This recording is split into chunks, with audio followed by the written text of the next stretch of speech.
29. Eu já coloquei para gravar aqui. Vou aguardar que tem mais algumas pessoas que estão entrando. São 7h29. Creio que até 7h30 estaremos todos. Bom dia para vocês todos. Nossa leitura de ontem, a gente leu os capítulos O Desejo de Reconhecimento o escraviza, O que é a verdadeira liberdade e Você das cartas nos relacionamentos interpessoais. Ontem foi o 9º dia, a gente está aqui no nosso dia par, 10º dia da leitura, Clube da Leitura, e hoje a gente vai dar a sequência na leitura a partir da página 160. Então, se vocês quiserem já pegar os livros aí na página 160, a sequência se dará no título Psicologia Individual e Holismo. Deixa eu ver aqui. Fernanda voltou? Voltou. Maravilha. Bom, 7h30 então. Bom dia a todos vocês que estão aqui. Iniciamos com o livro A Coragem de Não Agradar, dos autores Ishiro Kishimi e Fumitaki Koga, e continuaremos na nossa leitura a partir da página 160, Psicologia Individual e Holismo. William hoje acompanha a leitura aqui com a gente, certo, William? Já está preparado aí? Opa, tudo certo. Então, maravilha. Pessoal, bom dia para todos vocês, ótima leitura, bom proveito. Psicologia Individual e Holismo. Você está parecendo um pouco melancólico hoje. Desde o nosso último encontro, venho pensando com toda a calma e cuidado sobre a separação de tarefas e a liberdade. Esperei minhas emoções se assentarem para depois raciocinar, mas a separação de tarefas não me parece realista. Tudo bem. Por favor, prossiga.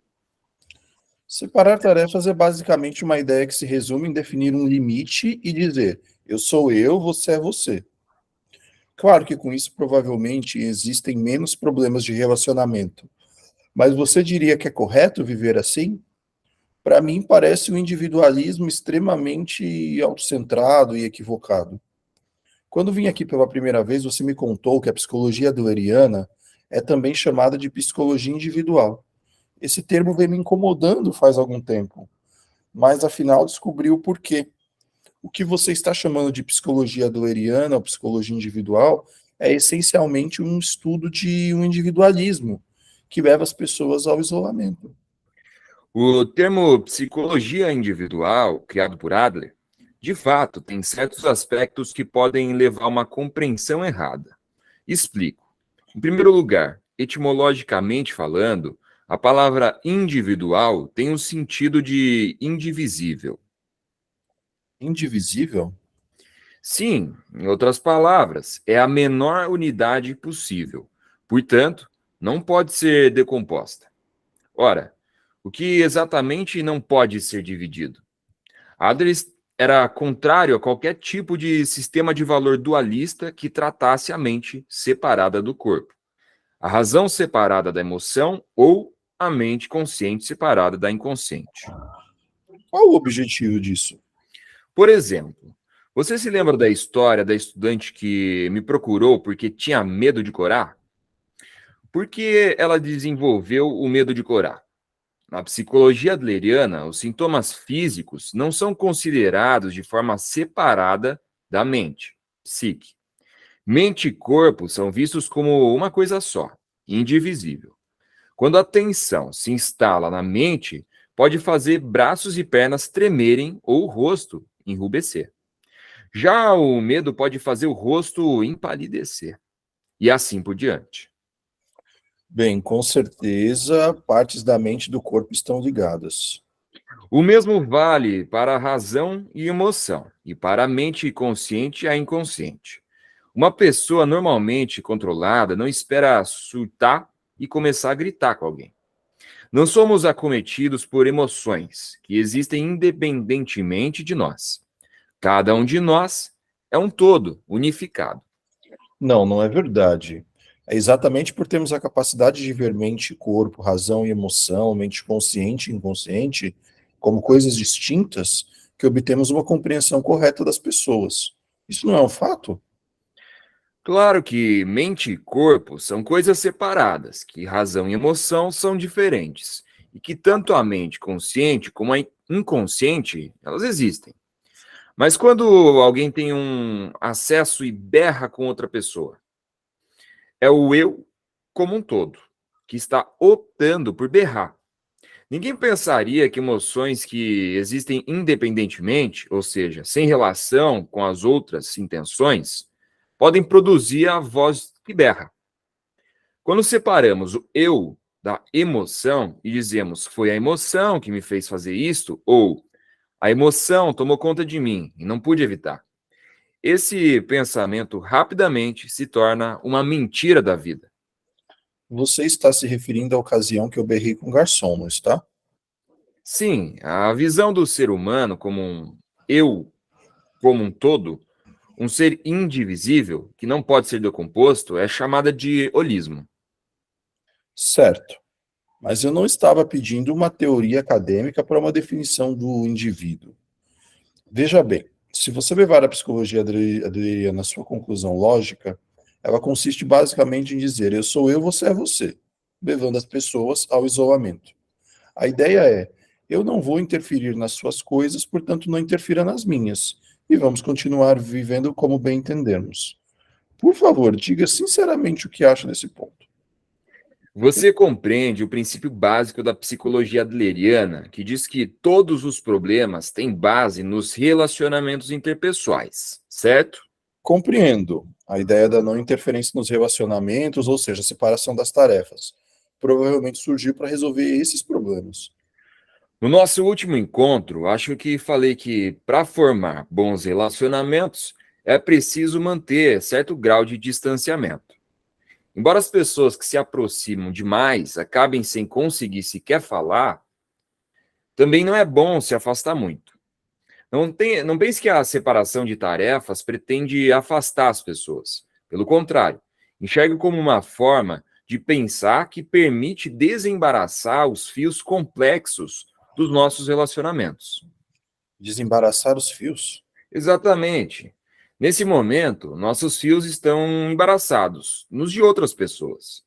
Está uma confusão, e você está vendo o mundo nessa condição. Vermelho, azul, marrom, verde, etc. Todas as cores estão se misturando. Você acha que é conexão, mas não é. Então, para você, o que é conexão?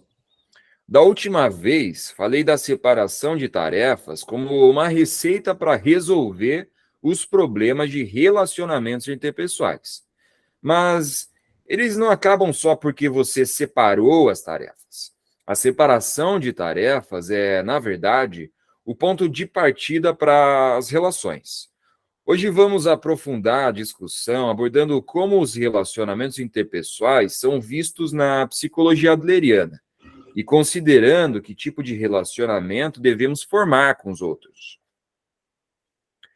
A meta dos relacionamentos interpessoais é a sensação de comunidade. Muito bem, tenho uma pergunta. Por favor, dê uma resposta simples e direta. Você disse que a separação de tarefas é o ponto de partida dos relacionamentos. Qual é o objetivo deles? Indo direto ao ponto, é a sensação de comunidade. Sensação de comunidade? Sim, é um conceito-chave na psicologia adleriana. E os pontos de vista de sua aplicação têm sido tema de muitos debates. Na verdade, o que Adler propôs como conceito de sensação de comunidade levou muitas pessoas a divergirem dele. Parece fascinante. Como é esse conceito? 2 encontros atrás, acredito, abordei a questão de como uma pessoa enxerga as outras. Quer dizer, se são inimigas ou companheiras. Agora vamos aprofundar a ideia. Se as outras pessoas são nossas companheiras e vivemos cercados por elas, deveríamos ser capazes de encontrar nosso lugar de refúgio. A partir daí, em tese, começaríamos a ter o desejo de compartilhar com nossos companheiros, de contribuir para a comunidade.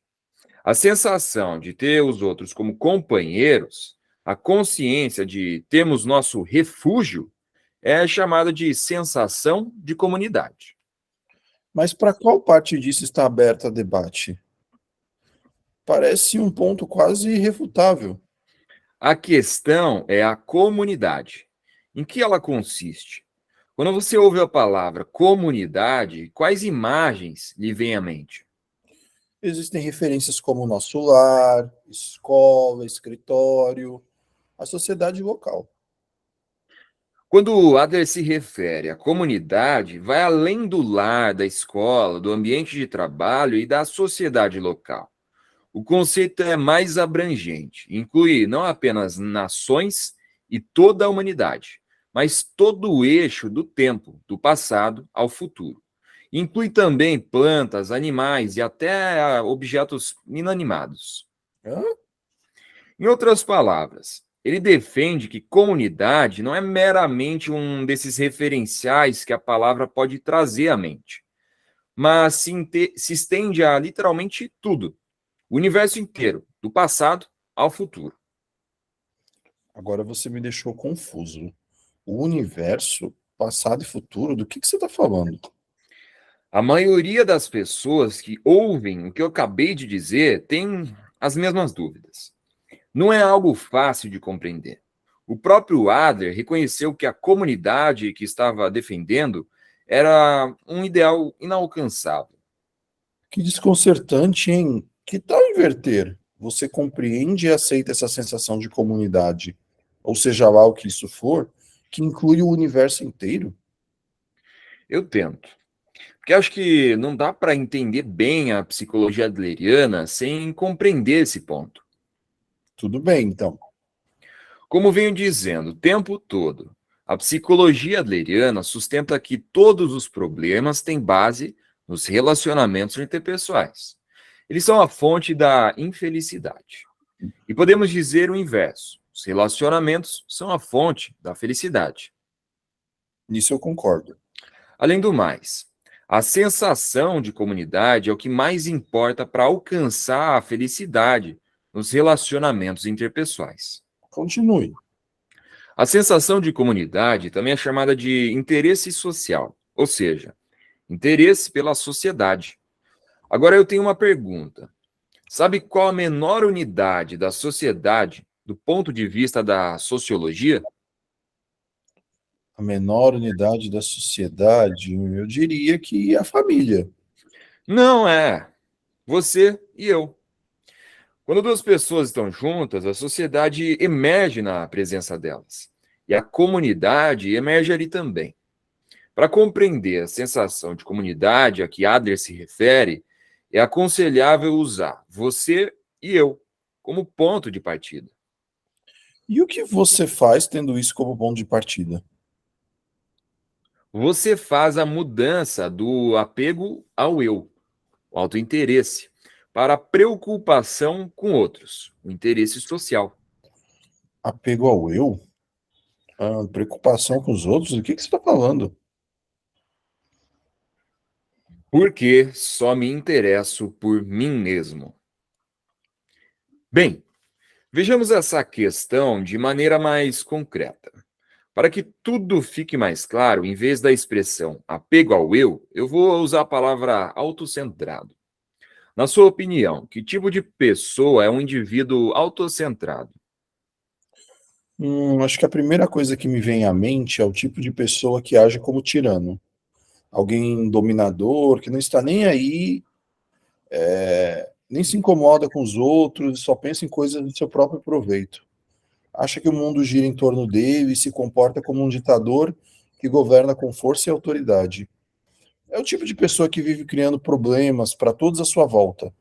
Alguém como o Rei Lear de Shakespeare, um típico tirano. Entendo. Por outro lado, não seria necessariamente um tirano. O tipo de pessoa que perturba a harmonia de um grupo também pode ser considerado autocentrado. É incapaz de atuar num grupo e prefere agir sozinho. Nunca reflete sobre suas ações, mesmo quando se atrasa para um compromisso ou não cumpre suas promessas. Em suma, é um egoísta. Realmente, esse é o tipo de imagem que costuma vir à mente quando pensamos numa pessoa autocentrada. Mas existe outro tipo de indivíduo a ser levado em conta. Pessoas incapazes de realizar separação de tarefas e obcecadas com o desejo de reconhecimento também são extremamente autocentradas. Por quê? Considere a realidade do desejo de reconhecimento. Quanta atenção os outros prestam em você? Como julgam você? Ou seja, em que medida satisfazem seu desejo? Apesar de parecer que as pessoas obcecadas com o desejo de reconhecimento estão olhando para as outras, na verdade, estão olhando para si mesmas. Elas não se preocupam com os outros, só com o eu. Resumindo, são autocentradas. Então você diria que pessoas como eu, que temem ser julgadas pelos outros, são autocentradas, mesmo que eu me esforce ao máximo para ter a consideração pelos outros, para me ajustar a eles? Sim, você está preocupado somente com o eu, por isso é autocentrado. Quer ser bem visto pelos outros, por isso se preocupa com a forma como olham para você. Mas, na verdade, isso não é uma preocupação com os outros. Não passa de apego ao eu. Eu Mas, abordei esse tema da última vez. O fato de pessoas não gostarem de você prova que você está vivendo em liberdade.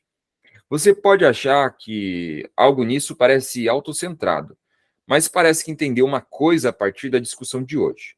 Viver preocupado com a visão que os outros têm de você é um estilo de vida autocentrado, que tem como única preocupação o eu. esta sim é uma afirmação surpreendente. Não apenas você, mas todas as pessoas ligadas ao eu são autocentradas. Daí a necessidade de fazer a mudança do apego ao eu para a preocupação com os outros. Sim, é verdade. Estou sempre olhando só para o meu umbigo, eu reconheço isso. Vivo preocupado com a forma como as outras pessoas me veem, mas não com a maneira como eu as vejo. Você diz que sou autocentrado e não há nada que eu possa fazer para refutar isso. Mas pense da seguinte forma: se minha vida fosse um longa-metragem, o protagonista certamente seria esse eu, certo? Então apontar a câmera para o protagonista é algo tão repreensivo assim? Você não é o centro do mundo. Vamos ver as coisas por ordem. Em primeiro lugar, cada um de nós é membro de uma comunidade e pertencemos a ela. Sentir que temos nosso local de refúgio dentro da comunidade, sentir que é bom estar aqui, ter a sensação de pertencimento, esses são desejos humanos básicos. Estudos, trabalho ou amizades, amor ou casamento, tudo isso está ligado à nossa busca de lugares e relacionamentos nos quais podemos sentir que é bom estar aqui. Concorda? Ah, sim, concordo. É exatamente isso. E o protagonista da nossa vida é o eu. Não há nada de errado com a linha de pensamento até esse ponto. Mas o eu não está no centro do mundo, embora seja o protagonista da vida. Não passa de um membro da comunidade e de uma parte do todo. Uma parte do todo? Pessoas que se preocupam apenas consigo mesmas pensam que são o centro do mundo. Para elas, os outros não passam de pessoas que farão algo para mim. Elas têm um sentimento meio genuíno de que todos existem para servi-las e deveriam dar preferência aos seus sentimentos. Como um príncipe ou uma princesa? Exatamente. Eles dão um salto de protagonista da vida para protagonista do mundo. Por isso, sempre que entram em contato com outra pessoa, tudo em que conseguem pensar é o que essa pessoa me dará. O problema, isso não vale para príncipes e princesas, é que essa expectativa não será satisfeita sempre. Porque as outras pessoas não estão vivendo para satisfazer suas expectativas. É verdade. Então, quando as expectativas não são satisfeitas, elas ficam profundamente desiludidas e se sentem insultadas. ficam ressentidas e pensam: essa pessoa não fez nada por mim. Essa pessoa me decepcionou. Essa pessoa não é mais minha companheira, é minha inimiga. Pessoas que acreditam ser o centro do mundo sempre acabam perdendo os companheiros rapidamente. Que estranho. Você não disse que estamos vivendo num mundo subjetivo? Enquanto o mundo for um espaço subjetivo, eu sou a única pessoa que pode estar no centro dele. Não deixarei ninguém ocupar esse espaço. Acho que quando você fala do mundo, o que tem em mente é algo como um mapa mundi. O mapa mundi? Como assim?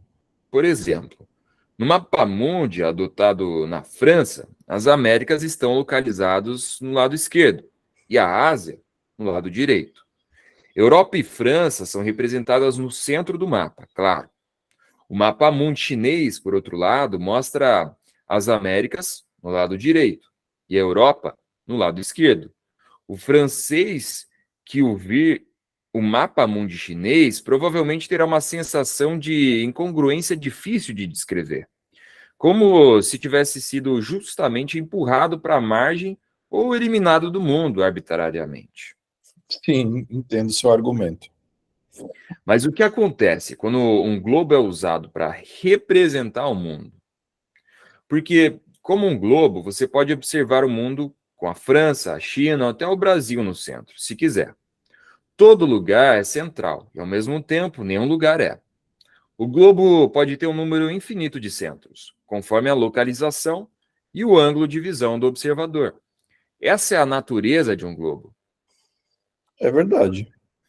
Pense no que eu disse antes, que você não é o centro do mundo, como sendo a mesma coisa. Você faz parte de uma comunidade, não é o centro dela. Não, eu não sou o centro no mundo. Nosso mundo é um globo, não um mapa recortado em um plano. Bem, pelo menos em teoria eu entendo, mas por que preciso estar ciente de que não sou o centro do mundo? Vamos voltar ao ponto de partida. Todos estamos buscando a sensação de pertencimento, de que é bom estar aqui. Na psicologia adleriana, porém, só se alcança a sensação de pertencimento assumindo um compromisso ativo com a comunidade de forma espontânea, e não simplesmente estando aqui. Assumindo um compromisso ativo? Como se faz isso? A pessoa enfrenta suas tarefas da vida. Em outras palavras, caminha com as próprias pernas, sem evitar as tarefas dos relacionamentos interpessoais do trabalho, da amizade e do amor. Se você é o centro do mundo, não terá nenhum pensamento de compromisso com a comunidade, porque todos os outros são alguém que fará algo para mim. E não haverá necessidade de você mesmo fazer as coisas. Mas você não é o centro do mundo, nem eu. Nas tarefas dos relacionamentos interpessoais, é preciso dar seus próprios passos à frente. Não se deve pensar, o que esta pessoa me dará? Mas, o que posso dar a esta pessoa? Isso é compromisso com a comunidade. Você só consegue encontrar seu refúgio quando tem algo a oferecer? Isso mesmo. Só se alcança a sensação de pertencimento por esforço próprio. Você não nasce com ela. A sensação de comunidade é o conceito-chave, tão debatido da psicologia adleriana. De início, o jovem teve dificuldade para aceitar esse conceito. Claro que, além disso, se irritou ao ser informado de que era autocentrado. O que achou mais difícil de aceitar, porém, foi a incrível extensão da comunidade, que incluía o universo e objetos inanimados. De que Adler e o filósofo estavam falando? Pasmo, o jovem lentamente abriu a boca para falar. Ouça a voz de uma comunidade maior. Admito que você está começando a me confundir. Deixe-me tentar entender isso um pouco melhor. Primeiro, logo no portão de entrada dos relacionamentos interpessoais, temos a separação de tarefas. E como meta existe a sensação de comunidade. E você está dizendo que a sensação de comunidade é ter uma sensação dos outros como companheiros e uma consciência de ter o seu próprio refúgio na comunidade. Até aí compreendo e aceito. mas os detalhes ainda parecem meio forçados. Por exemplo, o que você quer dizer ao expandir essa coisa chamada comunidade para incluir o universo inteiro e até passado e futuro, considerando tudo, dos seres vivos aos objetos inanimados? Certamente fica mais difícil entender isso quando tomamos o conceito de comunidade de Adler ao pé da letra e tentamos imaginar o que ele inclui, o universo e os objetos inanimados. Por ora, basta dizer que o escopo da comunidade é infinito. Infinito? Imagine um homem que atinge a idade da aposentadoria e para de trabalhar, mas logo perde a vitalidade e fica deprimido. Ele foi afastado da empresa, que era a sua comunidade, e privado de um cargo ou profissão. Com isso, torna-se um show ninguém, incapaz de aceitar que agora é uma pessoa comum. Envelhece da noite para o dia. Mas o que aconteceu foi apenas o homem ter se desligado de sua pequena comunidade, que é a sua empresa. Cada pessoa pertence a uma comunidade. Em última análise, todos pertencemos à comunidade da Terra e à comunidade do universo. Isso é puro sofisma. Você está querendo vir com essa história de que você faz parte do universo, como se isso desse a alguém a sensação de pertencimento. É verdade, não dá para imaginar o universo inteiro de repente. Mesmo assim, quero que você adquira consciência de pertencer a uma comunidade separada, maior, que está além daquela que você vê em sua vizinhança imediata. Por exemplo, o país ou a sociedade em que vive, e que você está contribuindo de algum modo dentro dessa comunidade. Então, que tal a seguinte situação? Digamos que o sujeito é solteiro, perdeu o emprego e os amigos, e evita a companhia de outras pessoas. Ele vive do dinheiro deixado pelos pais. Está basicamente fugindo das tarefas do trabalho, da amizade, do amor. Você diria que mesmo um sujeito como esse pertence a algum tipo de comunidade? Claro, digamos que ele vá à padaria comprar um pão. Ele paga com uma moeda. A moeda não retorna simplesmente aos padeiros. Ela vai para os produtores da farinha e da manteiga, as pessoas que entregam esses ingredientes, aos fornecedores da gasolina usada pelos veículos de entrega, às pessoas nos países produtores de petróleo, de onde vem o combustível e assim por diante. Portanto, tudo está interligado. As pessoas nunca estão realmente sozinhas ou isoladas da comunidade, nem que elas queiram. Então você está dizendo que devo usar mais a imaginação quando compro pão? Não é imaginação, é fato. A comunidade a que Adler se refere vai além das coisas que conseguimos ver, como nos nossos lares e sociedades. Inclui as conexões que não conseguimos ver. Me desculpe, mas você está fugindo para a teoria abstrata. A questão que deveríamos estar abordando aqui é a sensação de pertencimento, de que é bom estar aqui. E no que diz respeito ao significado dessa sensação de pertencimento, a comunidade que podemos ver é a mais forte. Você concorda com isso, não é? Por exemplo, se compararmos a comunidade da empresa com a comunidade da terra, a sensação de pertencimento de alguém que diz sou funcionário dessa empresa é mais forte. Usando a sua terminologia, a distância e a profundidade dos relacionamentos interpessoais são completamente diferentes. É natural que quando buscamos a sensação de pertencimento, sejamos atraídos por uma comunidade menor. Essa é uma observação perspicaz. Então, vamos começar a refletir sobre por que devemos estar conscientes de várias comunidades maiores. Como já afirmei, todos pertencemos a várias comunidades. Pertencemos ao nosso lar, à nossa escola, nosso local de trabalho, à sociedade local e ao país onde vivemos. Até aqui você concorda, certo? Sim, concordo. Bem, vamos supor que você, como estudante, considere a comunidade escolar como absoluta. Em outras palavras, a escola é tudo para você. Seu eu existe por causa da escola, e nenhum outro eu é possível sem ela. Mas, naturalmente, na comunidade haverá ocasiões em que você vai encontrar adversidades. Pode ser bullying ou dificuldade para fazer amigos, se manter em dia com os trabalhos escolares ou se adaptar ao sistema da escola. Ou seja, é possível que, Em relação à comunidade, que é a sua escola, você não tem a sensação de pertencimento, de que é bom estar aqui. Claro, é bem possível. Quando isso acontece, se você considera que a escola é tudo para você, fica sem nenhuma sensação de pertencimento. A partir daí, escapa para dentro de uma comunidade menor, como o seu lar. Você vai se trancar, e talvez até recorra à violência contra familiares. Ao fazer isso, estará tentando obter uma forma de sensação de pertencimento. O que eu quero, porém, é que você reflita aqui sobre a consciência de uma comunidade separada e, além disso, de uma comunidade maior. O que você quer dizer com isso? Quero dizer que existe um mundo maior que vai muito além dos limites da escola. E cada um de nós é um membro desse mundo.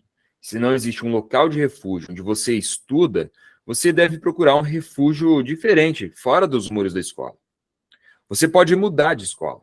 Também não há problema em se distanciar de lá. Se você é capaz de romper relações com uma comunidade com um simples aviso, é porque sua conexão com ela não era muito forte.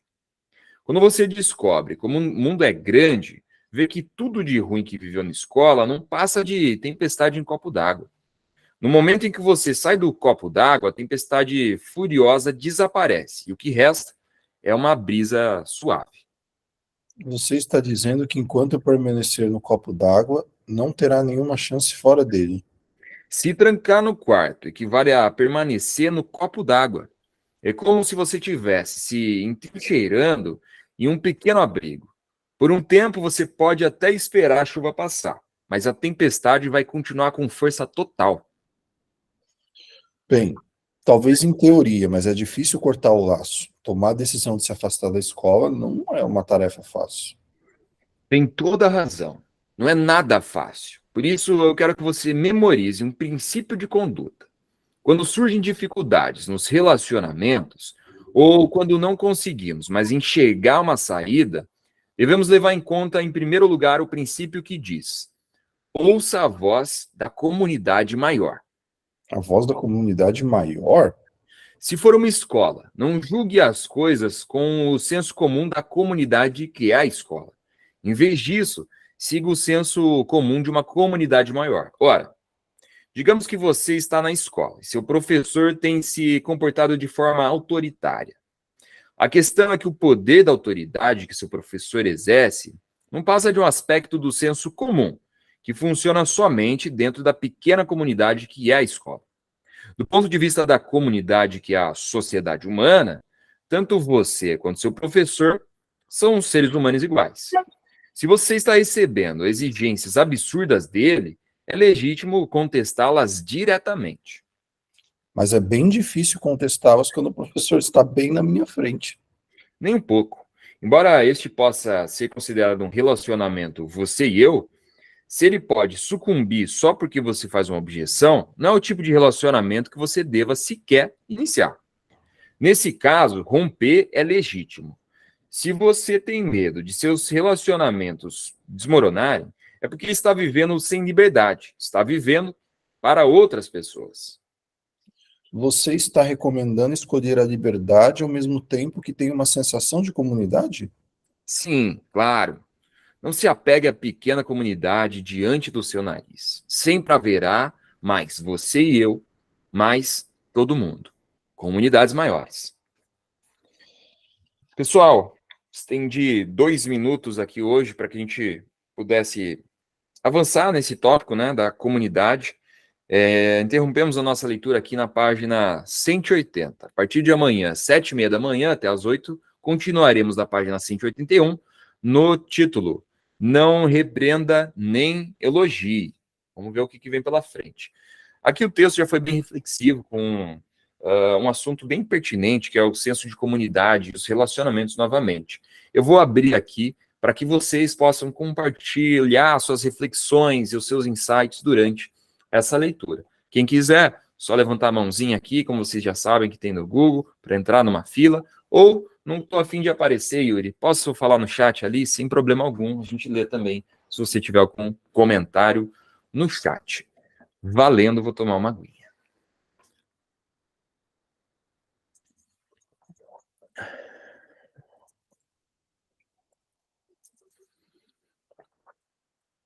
Maravilha, o pessoal tá mais quieto hoje.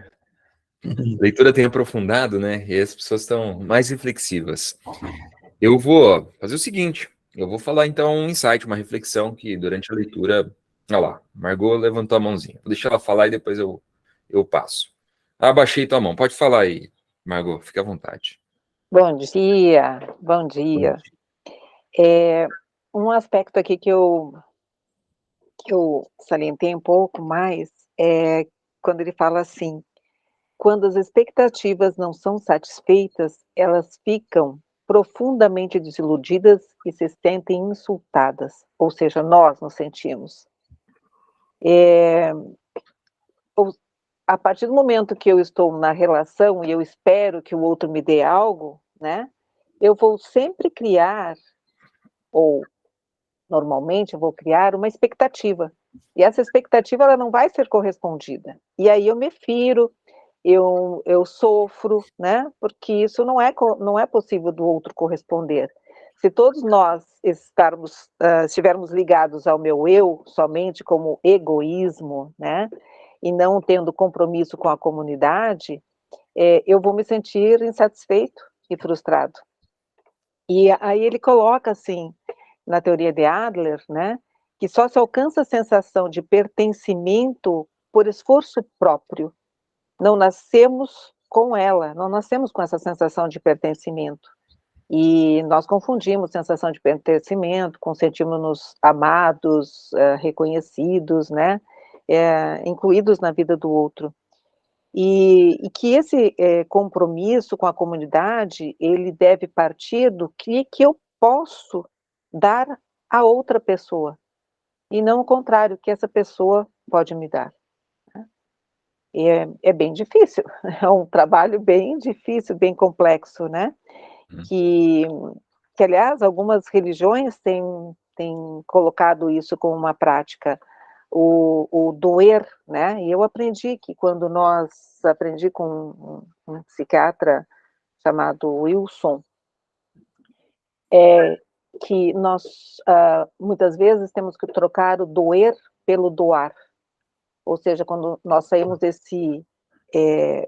dessa dor interna, para sair dela, o doar é um dos caminhos. E aqui confere exatamente isso, né? Que o que eu posso dar a outra pessoa? Eu estar ligado a outra pessoa, eu estarei tendo, então, um pertencimento. É isso. Massa. Obrigado pela reflexão, pelo insight, Margot.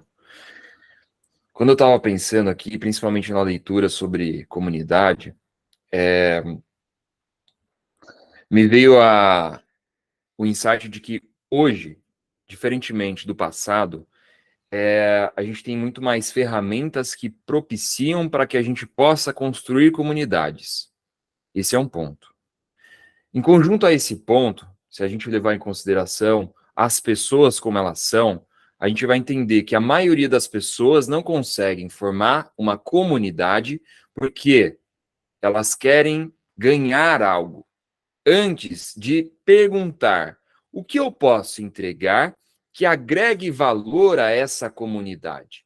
E aí que está a chave, a sacada do jogo digital, e por isso que a maioria não tem resultado e uma minoria tem, porque uma minoria já entendeu que está tudo bem entregar, gerar valor através das comunidades. Porque isso faz com que a comunidade expanda, com que as pessoas evoluam e está ligado a um propósito. O que a gente está fazendo aqui? Não deixa de ser uma comunidade. A gente iniciou nesse propósito, de todos estarem evoluindo em conjunto. Ninguém aqui é superior a ninguém, né? Estamos todos juntos, como uma comunidade. Você e eu, vocês e eu, no plural. E olha que loucura, então. Essa é a sacada, esse é o insight que me vem à mente. Empreendedores, empresários, autônomos, pessoas em geral, utilizem as ferramentas digitais, mas gerem valor para o próximo. Aí sim vocês vão poder iniciar uma comunidade, gerando valor, pensando o que aquela pessoa pode aprender comigo, e não o contrário, o que eu vou aprender. Porque a consequência é de que a gente, obviamente, vai aprender algo também. A gente nunca só ensina. Ensinando, a gente aprende também e vice-versa. Esse é meu insight, minha reflexão para o dia de hoje. Pessoal, estão todos mais quietinhos? São 8h09, eu vou encerrar por aqui. Quem tiver ainda no momento de reflexão, pode ficar à vontade, tem o grupo ali, vocês podem contribuir uns com os outros ali, deixar a reflexão do dia de hoje. Será um prazer a gente continuar esse diálogo através da nossa comunidade, nosso grupo ali do WhatsApp. Então, eu desejo a vocês, nessa terça-feira, um ótimo dia pela frente, que Deus abençoe o caminho de vocês e que vocês tenham aí muita energia para o dia de vocês. Um beijo no coração, um abraço grande e a gente se vê amanhã, às 7h30 da manhã, até às 8h, para continuar a nossa leitura do Clube da Leitura.